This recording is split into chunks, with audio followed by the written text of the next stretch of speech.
Okay, so have you ever looked at incredibly smart people? We're talking doctors, engineers, high-level executives, and wondered why they are sometimes secretly drowning in debt or just living paycheck to paycheck? It's a really fascinating paradox, right? Well, welcome to this explainer, where we're going to explore a phenomenon known as the IQ trap. Today, we're going to unpack exactly why high intelligence does absolutely not automatically translate to financial success, and more importantly, how you can rewire your thinking to build real wealth. So let's just start with the big question here. Why do smart people make terrible financial decisions? Well, the truth is, having a high IQ can actually make you way more susceptible to these invisible mental traps. You see, our brains are essentially running on ancient survival software. We're evolutionarily wired for the savannah, where gathering resources was a literal matter of life and death. But that programming, it is fundamentally mismatched for modern financial markets. That biological mismatch is exactly why human brains struggle so much to make rational financial choices today. We end up acting on instinct when we really should be acting on math. Here's the roadmap for this explainer. We're going to systematically unmask the foremost dangerous cognitive biases destroying net worth: the smart money paradox, overcoming loss aversion, escaping the sunk cost fallacy, beating mental accounting, and shattering retail anchors. And finally, we'll wrap up with a wealth logic checklist to give you the logical fixes for each of these traps. Okay, let's dive into this. Section 1.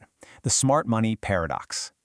The foundational paradox we really have to clear up before we look at any numbers is this. High intelligence simply does not equal financial logic. Being highly intelligent in one area of life completely tricks you into thinking you automatically understand how the brain processes risk, loss, and value.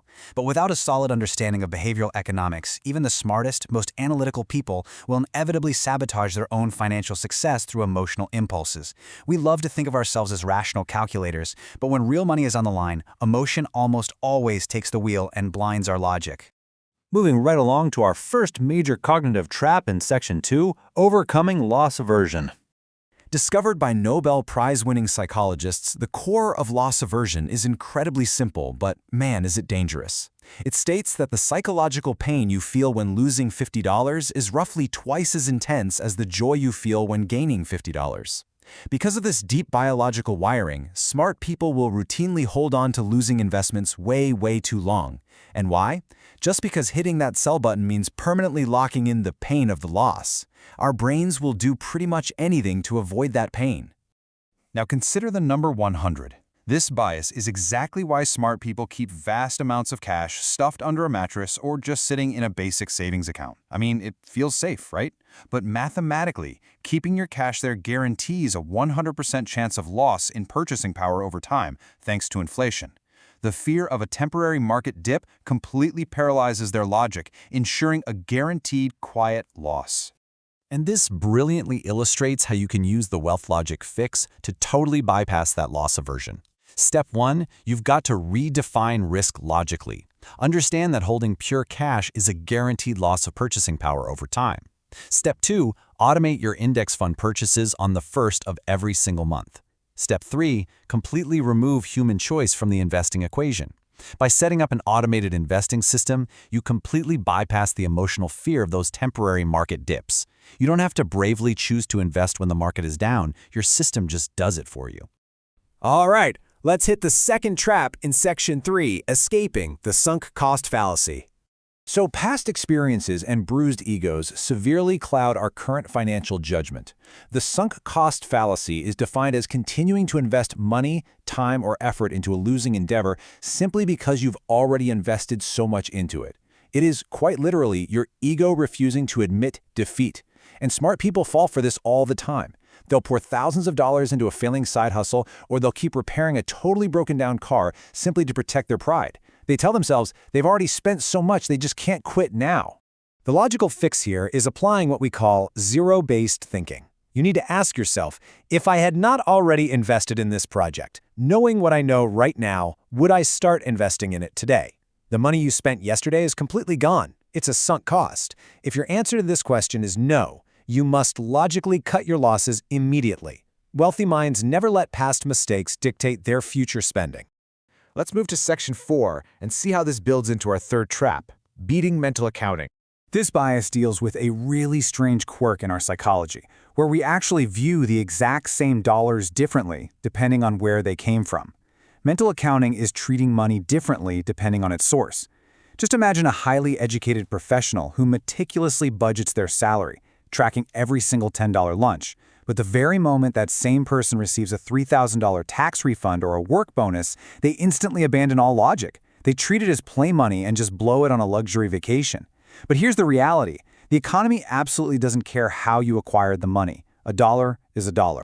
So here is the logical fix for shifting from emotional to rational spending, the windfall rule. You have to dictate a strict, pre-decided formula for unexpected income before it even arrives. For example, you could mandate that 80% of any bonus goes straight into your investment portfolio, while 20% is strictly for guilt-free spending. By pre-committing your windfalls using a split rule like this, you stop that emotional spending spree dead in its tracks and systematically contrast sudden shopping impulses against your long-term wealth goals. Which brings us to the fourth bias in Section 5, shattering retail anchors. Anchoring is that human tendency to rely way too heavily on the very first piece of information you receive, the anchor, when making decisions. Now, what's really interesting about this slide is how effectively this weaponizes our own brains against us. Retailers actively use this to manipulate your spending impulses. Seeing an initial high price instantly blinds your financial logic to the actual physical money you are parting with. Let's completely deconstruct this retailer illusion. Imagine you walk into a store and you see a watch originally priced at $1,000, but now it's on sale for $400. Your anchored brain immediately screams, "Wow, I saved $600." But wealth logic reveals the reality of absolute utility. You didn't save $600, you just spent $400 out-of-pocket dollars on a watch you never even intended to buy in the first place.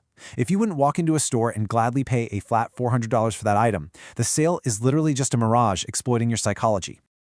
And finally, we arrive at Section 6, your wealth logic checklist. Now that we've mapped out all these traps, let's bundle these logical fixes into a simple, concrete decision checklist to evaluate your purchases before spending any money. First, automate your monthly investing to completely bypass the emotional fear of loss aversion. Second, always use zero-based thinking to cut your past losses and escape the sunk cost fallacy. Third, pre-commit windfalls using a split rule so you don't just blow unexpected money. And fourth, always judge the absolute utility of an item over fake retail discounts. Remember, intelligence is knowing the right answer, but logic is building a system so you simply don't have to guess. I want to end this explainer with a provocative question for you to really think about. Which of these 4 cognitive biases has cost you the most money in your life? Take a moment today to really audit your personal spending patterns.